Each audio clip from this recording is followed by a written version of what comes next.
My name is Mr. Smith. And your first name? Brian. Okay, and I see that you have an emergency appointment with the dentist and dental assistant. You can just have a seat in the waiting room and they will come get you. All right, thank you. So Mrs. Smith, it's been about 10 years since you've been to a dentist. We just want to make sure that everything else is going good in your mouth. My dental assistant here is just gonna take some x-rays for you. Is that okay?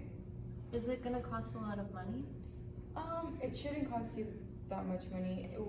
Right now, we're just trying to make sure that everything else is good in your mouth, and we just want to make sure that we But brush I'm all the only problems having out. pain on the one side. There's actually a lot of things that can happen in your mouth that you can't actually see from the outside, so we just want to make sure that you have no abscesses, which is kind of an infection at the bottom of your tooth. Oh, okay. You don't need any root canals, you don't have any other cracks that you can't see, because sometimes it's not always just pain that's hurting, so we just want to make sure that everything else is okay. Is that okay? I guess that's all right. Alright, she's just going to go ahead and take some x-rays for I'm you. gonna take some x-rays. Is that okay with you, Mrs. Smith? Okay, let's just go this So side. Mrs. Smith, it's been 10 years since you've been to the dentist. We've found a few issues here. Is there a reason why you haven't been here in 10 years? I have dental anxiety. Dental anxiety? Okay. And is there any way that we can help you overcome that anxiety? Just because seeing the dentist is important, because preventative dentistry will cost you less in the long run than, because if you just let everything accumulate, it could get worse and it could cost you a lot more money. You have pain on your molar, on your tooth, or on your lower tooth. So what we found, these are some pictures of your teeth here. So we found a lot of calculus on your teeth. Calculus is it's harder to take off. You can't take it off. You can't brush it off, and the only way you can take it off is through scaling. And then we saw some cavities on your teeth as well. So if you look up at the picture here you can see the calculus on the bottom last picture there. You can see a lot there on the back. See how it's kind of like a darker yellow? Yellowish? Yes. And then there's some on the top molar there in that middle picture at the top. And then you have a lot of cavities as well. Okay, so Mr. Smith, so I see that you have a lot of recurrent decay, which is something that, recurrent decay happens when you already have a filling somewhere and there's a cavity forms around that filling. So my amalgam fillings? Yeah, so your amalgam filling, because the material in the amalgam expands and then contracts, so it can over time leave a small area if you don't brush properly. So do you find that you have trouble brushing back there?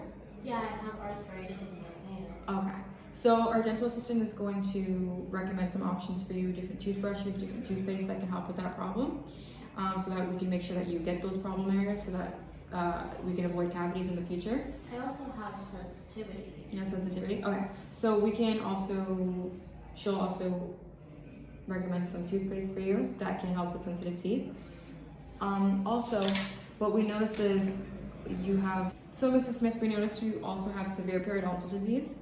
Are you aware of what that is at all? No. Alright, so periodontal disease starts basically with when you brush, you have to brush in a certain way so that you can get the gingiva, like the gum line here. So you can the brush has to go underneath those gum lines so you can get the bacteria out. When there's an accumulation of bacteria there, that's when you can get something like gingivitis, which eventually does lead to periodontal disease, and there's different stages of that as well. You have very severe periodontal disease, which means it's been neglected for a while.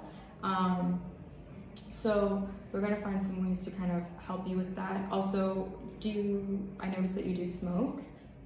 I'm trying to quit. You're trying to quit. Okay, that's a good step, because it also does aggravate the periodontal disease and it does make it worse. So if you actually look at the screen here from the x-rays that we took earlier, see this is where your gums should be down here, where the crowns of your teeth are, and these here are the roots. And the root is exposed, which means that can actually be the cause of your sensitivity, because when it's more sensitive because it's not your enamel. The enamel is the hardest bone in your body. This is dentin. Your x-rays you have, so like I said, the dentin here is exposed because the gum has receded. There's something that's called dentin tubules, and they open and they close. And because yours are currently open, you have a high instance of sensitivity right now, and which is obviously uncomfortable, and we're going to try to eliminate that factor for you. So our dental assistant is going to recommend some options for you, some toothpaste and toothbrushes to help make you more comfortable. All right, thank you, dentist. So, Mrs. Smith, have you ever seen anything like this before? No. Alright, so here you go. It's actually something called the disclosing agent. So you're just going to pop it in your mouth and you're going to chew on it for about 30 seconds, and you're going to just spit it out. This will actually help us see. So the pink areas that go pink in your mouth is going to help us see the plaque and areas that you need to brush and areas that you can't reach as good, because we did say that you did have arthritis, right? Yeah. So there's some areas that you probably aren't able to reach as well. So that will just help us identify those areas, and with that, we can recommend the best toothbrush for you, the best toothpaste for you, according to your needs. Okay, is that all right? Okay. All right, so there's a washroom just in that corner there for you.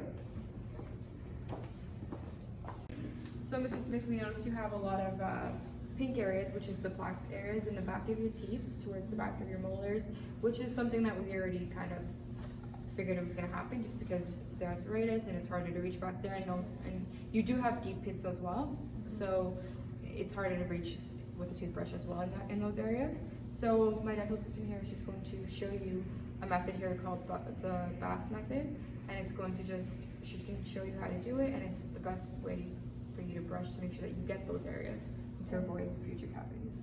All right, thank you. One second. So the vestibular method you have to put your brush right on top of the teeth in a 45 angle, and make sure the brushes are inside the gingiva into your gum a little bit.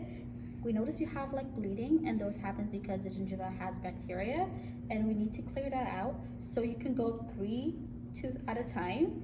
Just go 45 angle into the sulcus and just vibrate, not brush or like hard pressure. Just vibrate for 10, count to 10. And once that is done, you can move 3 tooth to the next and then do the same thing. And once you're done, once you come to the front teeth, you have to do that method into the other side. So same technique, 45 angle, vibrate 10 times, and then the next. You have to make sure to not forget the insides, the lingual side. We've noticed you have a lot of plaque on the inside of your teeth. So what you can do is always put your brush into the front and then just try to brush it like this. And then the other side, you have to make sure you have it like this, and then just brush it out. You cannot like vibrate it. You have to like sort of brush it out all the time. And it has to be the same for all of the lingual side, which is the inside part of your teeth. We're also going to talk about what type of toothbrush is good for you. We've noticed you have recession, which means you are either using a lot of pressure into your teeth. So for that not to happen, we need to about the type of brushes you need to get. It's just as important as your technique. So the type of brushes you need to get are like the soft and rounded brushes, the bristles, and make sure the head is a small one, so you could go back to the back of your 7 or 8 tooth that is bothering you, and make sure it's a good grip. Have a good grip for your arthritis, not flare up. And if there is like a tongue brush, which is great, it's also like an added bonus. So this usually is a very good toothbrush. You'll be walking with one, we'll give you one, and you can just try it. It's like a slim, soft brushes, which is a very good toothbrush for your condition. So due to like inflammation and sensitivity, you may out to a prescribed toothpaste such as Prevident.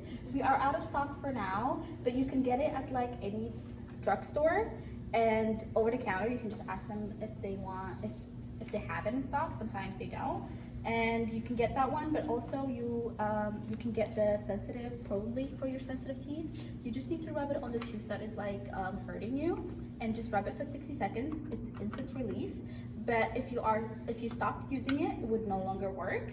So back to the Prevident toothpaste. It actually has the highest toothpaste, highest fluoride-based toothpaste for now. And fluoride basically is like a tooth decay preventing, reduced tooth decay. and that is really, really helpful for your condition. And we can also recommend some tongue scrapers and also floss. So this is the tongue scraper that many people use, even I use it, and it's really like it really removes the tongue and makes a use of like bad breath and such. And as we're talking about like other shades, we can also talk about like Listerine. So Listerine is also helpful for keeping your teeth clean. It actually kills the bacteria that the toothbrush will be unable to remove, any like interior dental part, and as well as a tongue scraper, as we talked about. And also the floss toothpicks is very, very good. I've noticed that you said you have arthritis. There's actually a specific tool that you can use, and you just need to wrap the floss around the handle, and it looks something like this. It's actually very helpful. We have a lot of people saying it helps them not flare up their arthritis. You'd be walking with some of this, but we recommend you getting the floss handle better. Do you have any questions for me? Any concerns you want to address? So I was wondering, like aside from like the toothbrush, paste, and the flossing, is there anything else I could do to help my teeth? That's actually a very good question. I noticed you smoke, and you said before that you are willing to quit. Actually, cigarettes make the teeth more sustainable to decay and can cause like the gum recession that you're having. So if you were to limit your cigarettes or give up cigarettes, it can also be helpful. But also your diet is very important. If you eat any more like what you said, orange juice, any sodas, or like highly acidic, and can cause the tooth to lose its minerals. And you would definitely need to like limit your those like sweets and like very sticky foods like caramel, any sugar, especially sugar, is very good to avoid it. Okay. And we recommend you get any like full protein, which we call like vegetables. Make sure you drink some milk, which is very highly recommended, and make sure you eat some like meat. It's good too, but like that's what we call full protein, which is highly recommended. And if you were to keep up with your tooth techniques and your toothpaste and your incidental flossing and your diet habit, this is like a full-on oral hygiene, which can help you sustain your teeth better and less sensitivities and pain. Okay. For yourself. All right. Thank you. You're very welcome.